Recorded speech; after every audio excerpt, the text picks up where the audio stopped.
มาหอดเสบังไฟไปที่เฮมห้อยเฮานะบ่ได้ถ่ายคลิปขอบบันไดเลยเด้อเนื่องจากเฮาถ่ายคลิปยากโอ้เส้นทางเนาะสัตว์ลงจากคอยมีประสบการณ์อยู่นี่ปีกายนี่พอผ้าที่บากลมดูห่วยนี่แหละปางงางหอมน้ำเขาเบิด เสบังไฟ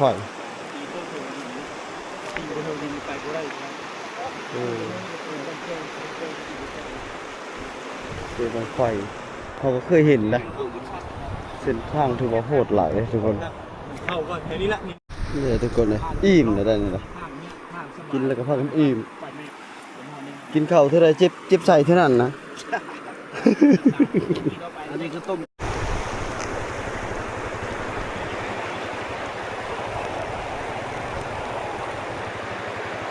ตอนนี้กำลังเอาม้าแดงมาก่อนเพราะว่าน้ำนี่มันเลิกได้คอยไปเด้อคอยไปเด้อ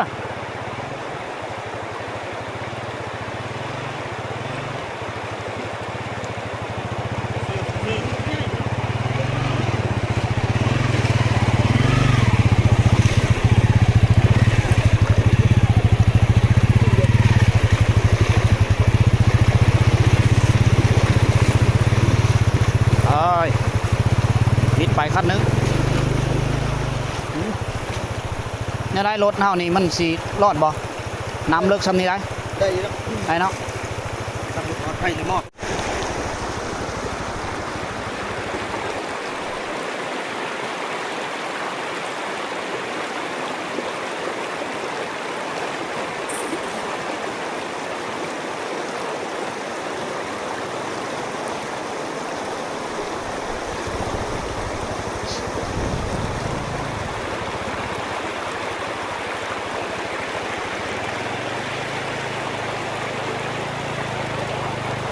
โอ้น้ำนี่เลิกเติบได้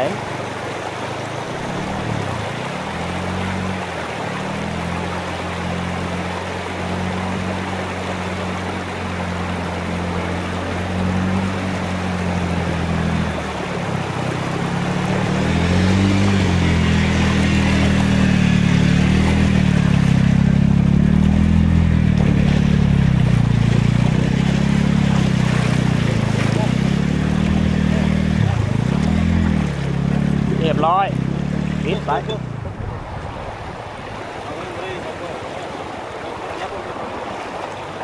โอ้ลุยเดียวเลยเคยไปเคยมาอยู่เนาะเคยมาสบาย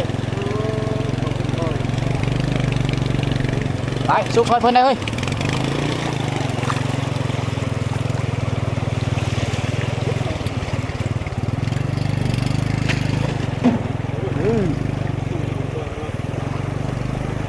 ไปยังอีก2 ขั้น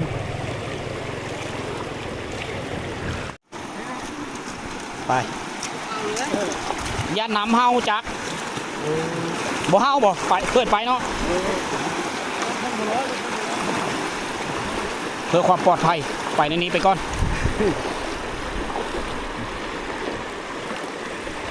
โอ้ยน้ำเทกางขาไปได้น้ำไม่ได้ตื่นเลยทุกคนเลยฮะ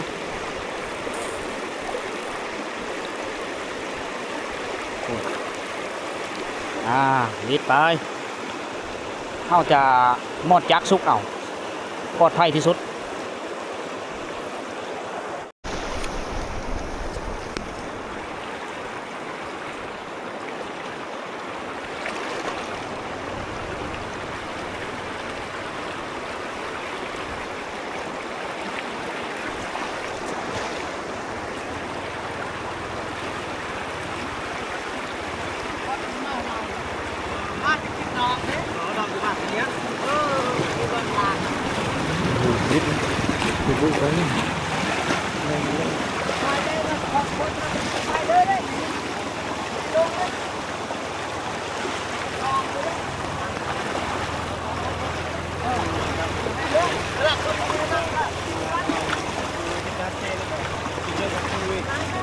ใส่กันพูเลยมาซอยเลย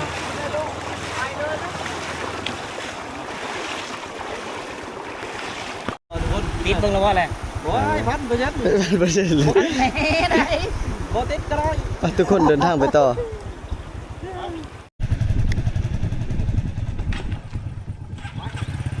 ของห้องเน้นไล่ลงเลยได้ขนาดน่ะ บ่ขึ้นเดี๋ยวมันไหลขึ้นคันนั้นเสี่ยงได้คันนั้นได้ อืม เท้าท่าแล้ว เดี๋ยวฟ้าเอารถลงหมดก่อน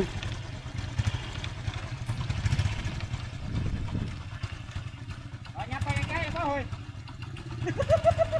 เดี๋ยวนะตัดทางรถเอารถตัวเฮ็ดเบรกแล้วได้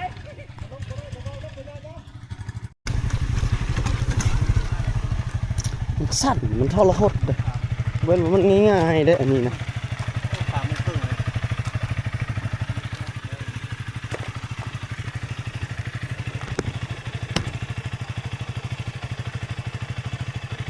เป็นธรรมดาเลย ขับจะยิงพ่อเลยบริใช้ขาเลยนี่ดูก่อนโอ้โหฮะกูนึงจับกล้องเลยเปิดว่าเปิดแล้วพอเด้อก็ทำไงบาเดียวอีกทีสิกดบาเดียว ฟิล์มบุกขอฟิล์มจักเลย เปิดแต่ว่าคนสตาร์ทเปิดเอาบอลนี้แล้วเนาะลุกเด้เดี๋ยวนั่งเด้ลุกยืนอย่านั่งนะนั่งมันโมเห็นฟิว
ยังวะรถจากล้มแล้วเนี่ยไล่เอากล้องมาซูมมาโอ้แน่นอนคอยเล็งกันนะเด้อไม่ต้องทิพย์เด้อโอ้แน่นอนเนาะ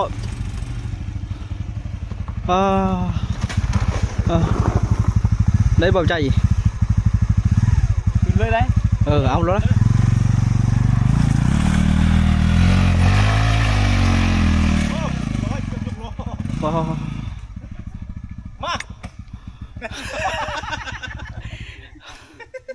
มาตัวยืนกับญาติเด้อได้คือกัน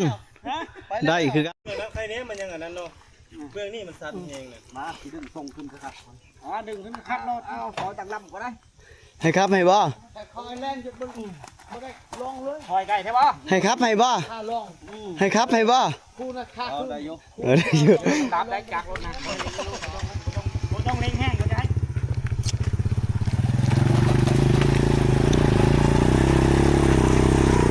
เล่งมานี่โอเคเราเรียบร้อยสักเครื่องน้ำบ่สักเครื่องบ่สักเสื้อไล่ตะเบิดเปยเด้อไล่นั้นกระมูลแก๊สสาวสำนอเขาจะตากไว้แบบปล่อยลอยมาเป็นตาสังเขาสิตากไว้แบบนี้เลย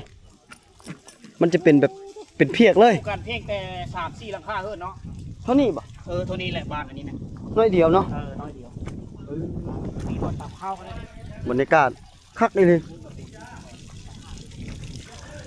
ใครก็มาอาบอยู่นี่เบิดบ่นางมาอาบอยู่นี่เบิดทุกคนบ่ในบ้านนี่นะบัดยามหนาวมันบ่เย็นแห้งบ่เย็นแล้วเนาะเย็นจ้วยเครื่องเจ้าบ่น่ะซักน่ะบ่แม่นหลังเฮือนมีแต่เท่านี้บ่ อนนี้เพื่อนเจ้าหลังใดเพื่อนเจ้าบอกเพื่อนเจ้าในหลังใดฮะดงจ้ะน่ะ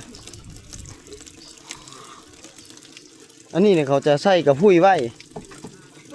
มันก็มีบ่บัดมันบ่ไหลก็มีบ่หรือว่ามันไหลไปนี่ตลอดไหลตลอดบ่อ่ะอันนี้กับพุ้ยเขาใส่ซื่อๆบ่ไหลมาแต่ผู้นี่บนเขาขุดนี่ไหลมาแต่ทึ่งผู้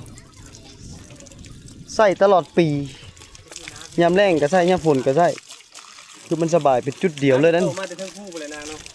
เห็นบ่ยังเฮียนอยู่บ่ออกแล้วโอ้นี่ก็ปีเลยยังฮะปีละฮะ12 ปี25 บาทชินะกระโมดมั้งชินะกระโมดวินไปนะไปแล้วเหี่ยวเดี๋ยวยังก็รื้อจู่บ่โอ้บีบแห้งๆได้ดิมันแวบเขาได้ขับอยู่ในบ้านหลังเฮือนบ่ได้หลายเฮือนอ้ายนี่บ่นี่มีไฟฟ้าใช้เขาเจ้าจะใช้ไฟโซลาร์เซลล์แม่นบ่บ้านอันนี้มีเท่านี้แหละหลังเฮือนบ่ได้หลายเฮือน4-5 หลังเท่านี้แหละบ้านเฮือนชานบ้านซอง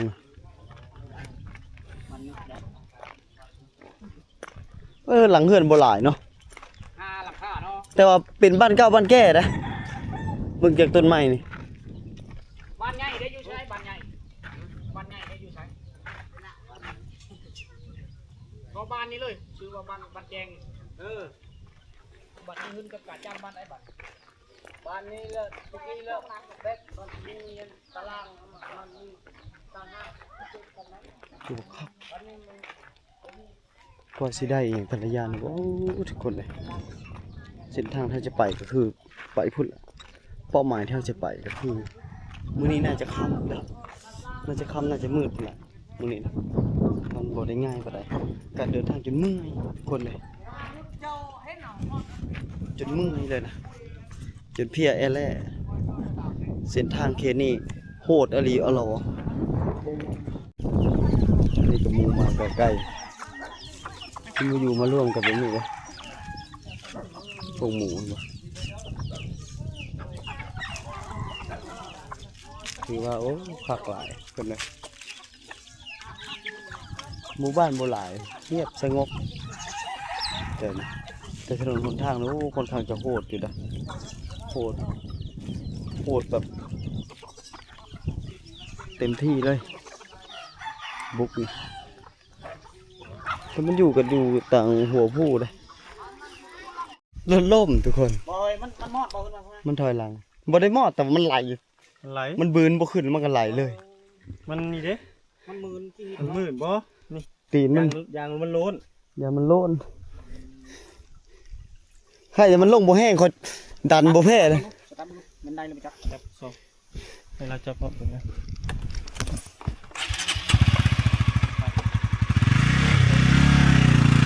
ครับ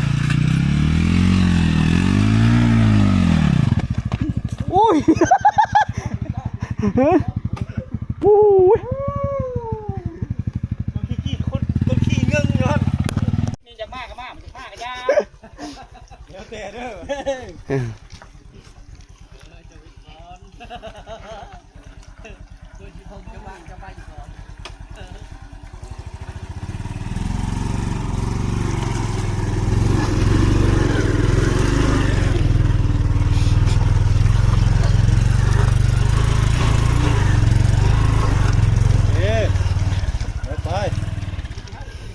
โอ๊ยไป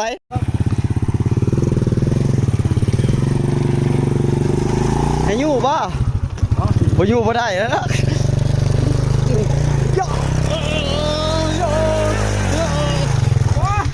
เอาประกับเบรกนายโอ้ยกูดึงซุกกูดึงเบรกข้างหน้า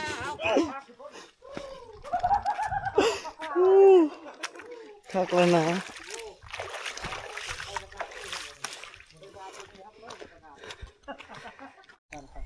คนอันนี้เป็นให้ได้ก็เจ้ามาทางให้เขาเจ้าจะอยู่หลายเดือนได้จนเก็บเกี่ยวได้เฮ็ดเป็นเงินละหลายหลังไปนี่เลยได้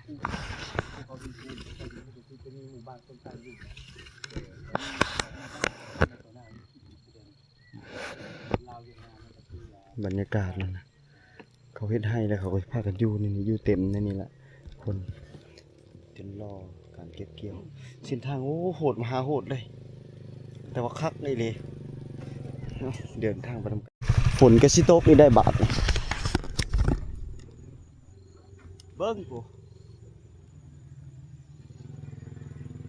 ยอดเลย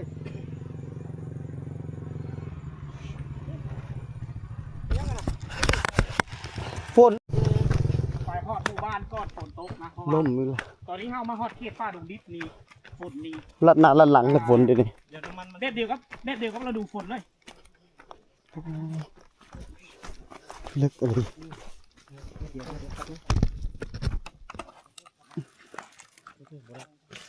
จะมี2คนจับจะพูดนึงคือไงทั้งนี้ป่ะโอ้จะมายุ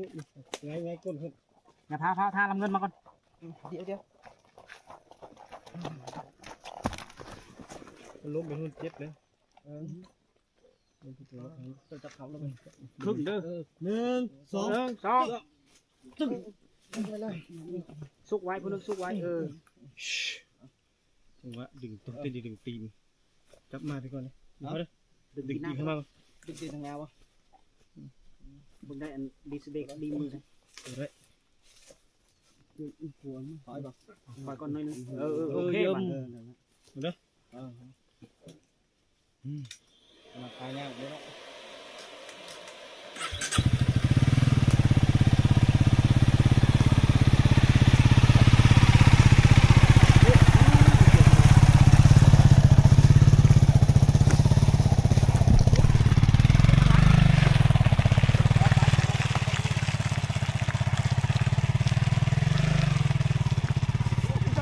ช่วงเฮหน่อยเนาะ ดินมันโอบเลยเด้ ที่ตกกล้ามตีมันแล้วพอไปเลือกช่องเฮมาช่องจอยแล้วมามือเดียวนี่จอยแล้วจอยแล้วต้นมายังแนนอยู่ทรงก่อนครับ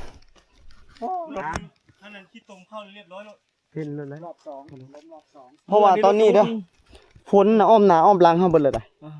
ฝนน่ะอ้อมหมดแล้วเด้อ ง่ายอยู่บ้านเอาเดียว เส้นทาง ไปต่อแม่ มหาโหด มาลุงบ่ ยังที่ทำนี่ ยัง บ่ทันฮอดก่อนนะฮอด ไปลงมาก่อน อันตรายอยู่ ยุงมีตีนหน้า พวกเอาก้นนี่เยอะพวก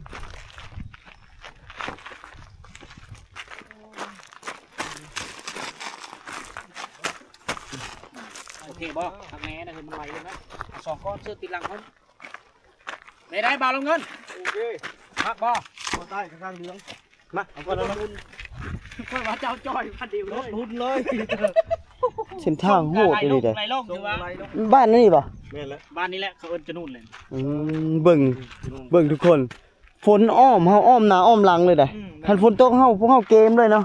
ได้นอนกระท่อมเนาะ มันนี่แม่นฝนตกตามฤดูอันฝนเท่าใด พายุ อัน บ่ นี้มันอุ่ยมาจากเวียดนาม มันเป็นคนเวียด ฝนเวทมันคล้ายๆคือฤดูฝนบ้านเฮาอะ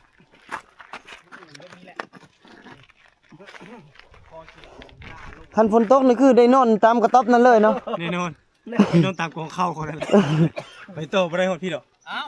พวกเลยจะค่อยมาตามติดวิถีชีวิตชาวเตี้ยครับสาวแดงสาวแบบน้องพอดเนี่ยเอามาเบิ่งเอาเส้นทางคุ้มค่าบ่ตัวนั้นซื้อลงบ้านเลย โหดเนาะเส้นทางอันนี้รถน่ะสามารถไหลลงเลยได้ไหลลงมามันโค้งอยู่นี่ก็คือพวกเฮาได้ดึงได้นี่เนาะได้ดึงกันได้นี่ค่อยเบิ่งนี่รถไฟก็บ่อยู่นี่นะ มันกว่าเอาไปพูดแล้วเส้นนี้เนาะ กว่าถ้ามันเป็นดินด่างยังไงถ้ามันเป็นดินแกมหินแบบนี้นะ ลูกตัวนั้นแห้งโหดตัวนั้นแค่แต่ว่ามันมีโค้งอันนี้โค้งแห้งเลย ตัวนี้นี่กายได้ลงไปลงสัตว์พักนี่สัตว์ลงเลยนี่ เจ้าเราเอาเมียอยู่นี่พี่นุ่ง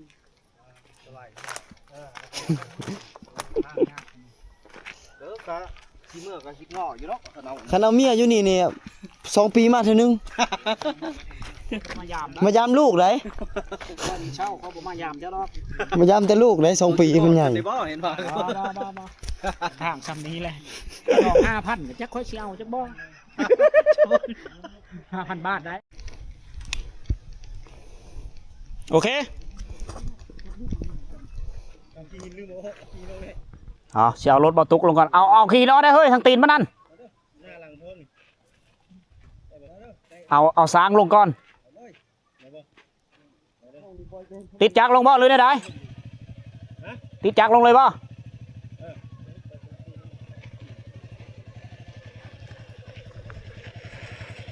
โอ้แห้งได้เฮ้ยมันไหลแห้งได้ข้างในได้เบรกหน้าเบรกหลังกูดึงน้ำ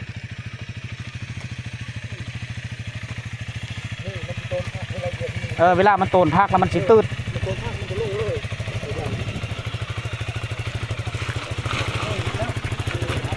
ไปเลยป่ะโอละนอป่ะไปจอดไปยานนั่นก่อนเด้อจอดไปยานนั่นก่อน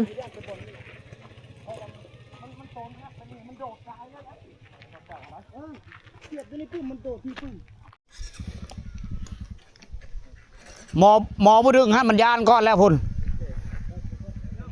ว่าผู้ดึงให้มันขาชันก่อนแล้วยกแล้วผู้ดึงหัน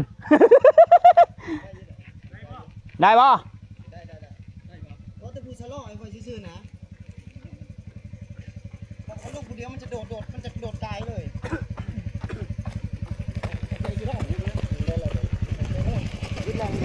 ไปบ่ไปเลยบ่ไปเลยมีทักหนึ่งลากคนเดียวได้เพิ่มลมโชกเลย โอละนอ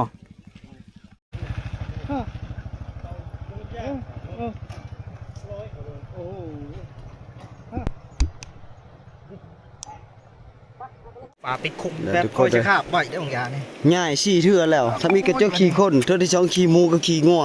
ระเบิด ระเบิด กินข้าวแช่ได้วอลเนี่ยนั่นต้องรอระเบิด แต่พอเราเหยียบเต็มตีนเลย ระเบิดมันต้องจะขาบไปแบบนี้ แม่แน่อยู่เนื้อล่มจะแน่ใจว่าง านเต็มๆร้อน มันบ่ให้สบายนะ ว้าวตัวคนคือฮีแมนนั่นแหละบัดนี้วังจานี่ตักผ้า มาเด้อกินข้าวน้ำกันเด้อเมื่อยหัวจุดเจ็บใส่นะ ปลากระป๋อง เนาะ อาหารทะเล ไอ้นางน้อยโทรณีให้เลยนะ เข้าบัดนี้มาเข้ามาก่อนตอนนี้ก่อน มัด พี่กินมันพี่ย้อนแช้งทั้งนั้นหูแน่แต่เล่นอยู่เบื้องหลัง เงินย้ายไปนั่งคน เจ้านั่งเบื้องนี้ ย้ายไปย้ายมาบ่ได้ดับ ชุกเขาคุย3-4 บาทก่อนเจ้าต้องง่ายอีกเท่านึง พอดีเขาอิ่มไปแล้วเด้อ ง่ายนะลำนั้น ถึงกับระเบิดโลด โอ้นางน้อยธรณีเนาะเอาก่อน นะต้องซื้อกินกับผักได้แล้วนี่แหละ ได้บ้างเดียวบ่ เจ้าทินเจ้าทานนางน้อยเขาเหล่านี้เอ้ย ไปดอกปลอดภัย หลาน ได้ ได้เดี๋ยวเขาล้มมีได้บาทนี่ได้ ล้มได้เป็นได้ กินแล้ว กับจะเหยียบแล้วกับระเบิด กินข้าวบ่แซ่บกำลังเปียกๆครับผม มันห่อคนนึงแล้ว แล้ว ลุยได้บาทเขาอันนี้4 คนเด้อนี่เด้อถ้าเราซื้ออยู่ตลาดก็ประมาณ20,000นะปลากระฟุยนี่กระป๋องกระฟุยเท่าไหร่ตัวซื้อนะเว้ย10,000เนาะ ดอกว่าถูกเหรอ เขาเบิ่งถึงกินคือแซ่บเนาะโอ้พักหิวเนาะโอ้ยในมาคิดดิมากันเนี่ยมาสิพักกินครับเห็นเพื่อนกินข้าวแล้วเนี่ยสูบกลับอยู่ได้โอ้แนวทีมงานเราทั้งเมยทั้งตลก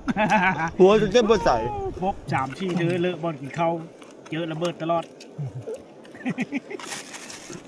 เขาฝังเม่นทุกคนเลย แม่มึงนานแล้วเราอยากไว้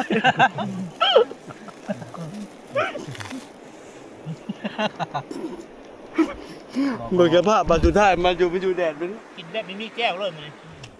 เพราะว่าแก้วถือมากแต่